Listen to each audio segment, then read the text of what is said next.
Do you know of a good barber? I'm just kidding. You know, my hair when it's down like this, I don't think much of it. But then when I see a picture of myself and it's like this, I can't see like part of my face, and it's really cheap. So back to my original question: do you know a good barber? Hey, I just moved back to LA. I'm so fucking pumped. This is my new place. Have a look. Have a look. Have a look. This is my kitchen. I'll show you the rest of the place.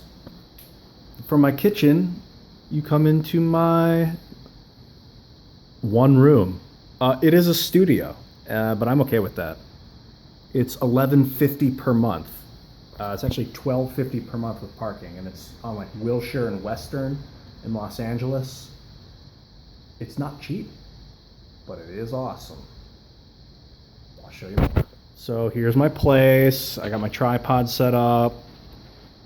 There's my easel. I mean, I just moved in yesterday, and it's gonna take, I don't know, another day or two. So my vision is to put like a couch there, maybe. You know, there's the front door. You walk in, there's the couch, maybe. And then over here, to have like a table all across there.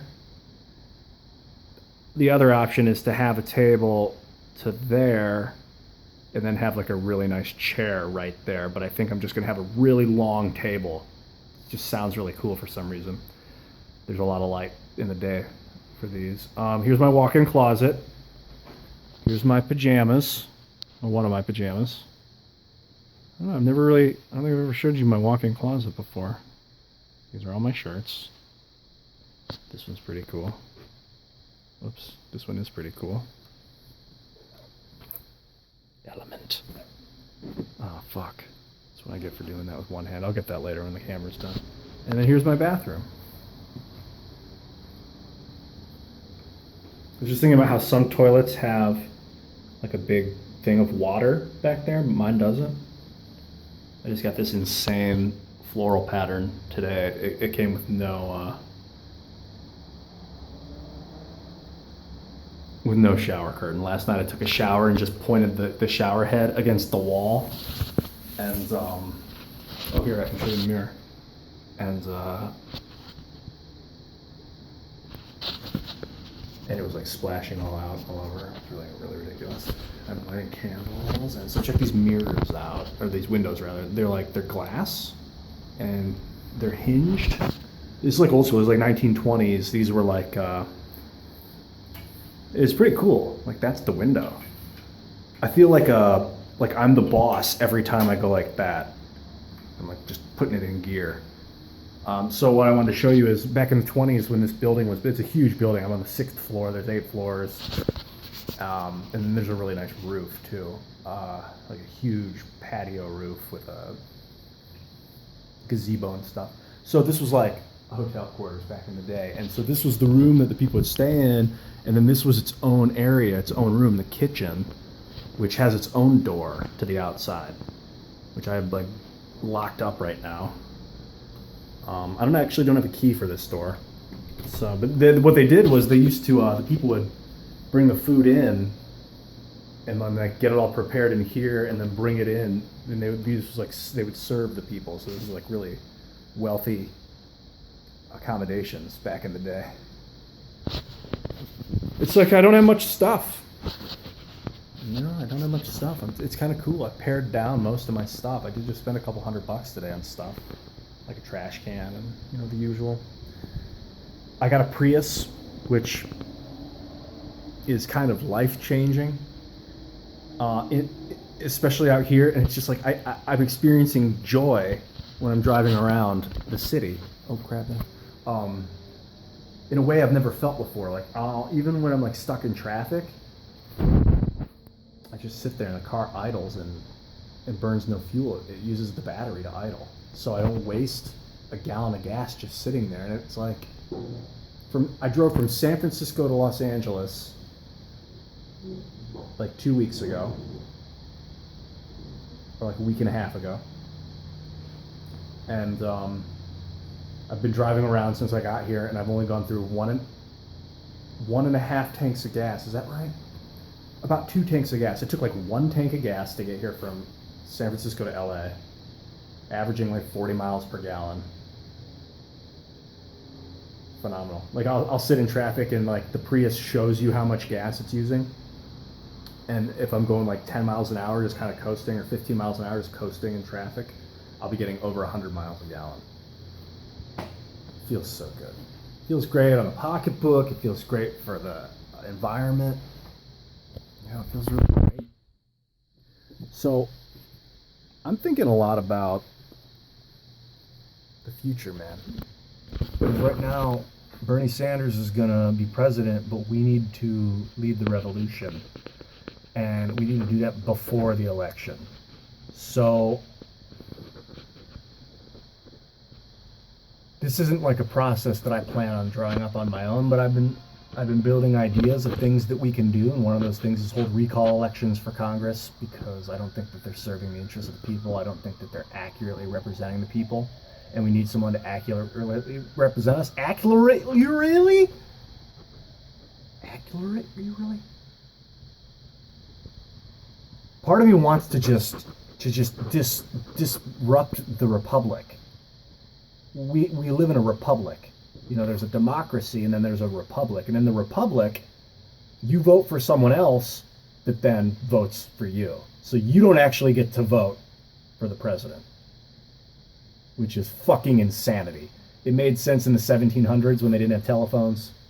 You had to, like, you know, they couldn't amass 50 million people to all come do their votes. It just didn't make sense back then. But right now, it doesn't make sense to have someone else do your voting for you. We need to build a full voter system online. And to develop the revolution, I think we should have encrypted video chat, where we can all video chat and talk about our plans for creating a new government. And it's encrypted, so it's not like Google, you know, it's not like public, it's private. I'd like to, if anybody wants, if you want to get on and start kicking around ideas with me on Skype or any other video, maybe we could do a YouTube Google Hangout or something, let me know. And if enough people want to do it, we'll just get together. Fuck it, dude, if you want to, if like one of you, if you want to talk to me, if you have something you want to tell me, just tell me. Let me know and we'll get on video chat. It's kind of nice. I got the place to myself. I got my own place, and it's just great to be back on my own time schedule. I've been really under the radar, kind of just living life, just kind of letting things pass me by, and it hasn't been gratifying. To have my own place and my own hours and my own space, my stuff, like I want my easel in the kitchen. That doesn't fly. You know, you gotta be the guy that has the easel in the kitchen. If you expect your roommates to put up with it, I think. Like, if I moved into a place and I was like, hey guys, can I put my easel in the kitchen? They'd probably look at me funny. Like, are you fucking kidding me? It's our kitchen. My easel's in the kitchen. Okay, I'm working on my posture. I've been advised to gain about 15 pounds of muscle.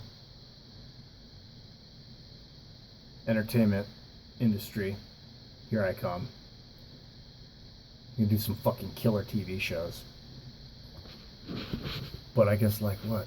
That's what I'm doing right now, man. Killer fucking TV show. This is it. This is the killer TV show. But it's reality TV.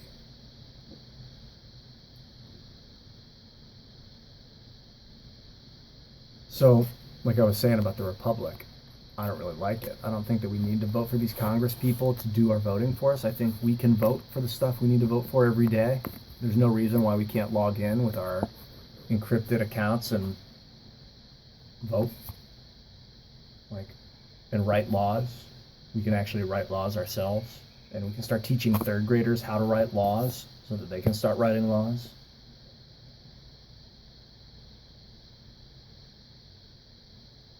It's not like we're talking about a private company we don't like. We're talking about the government, which is the people.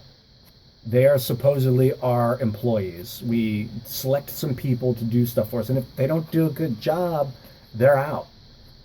I'm young. I'm only 36, so I've never experienced it before where I've seen like people just go knock a bunch of congressmen out, just take them out of office.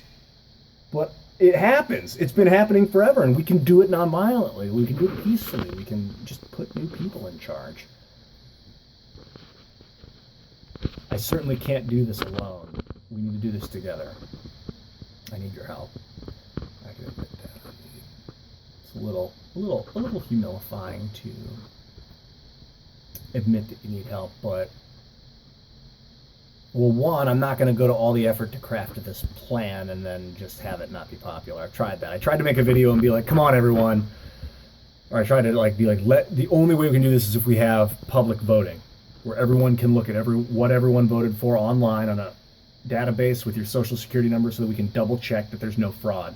And in my mind, that's 100% the best way to do it. The only way to have accurate voting is to have it be public, in my mind.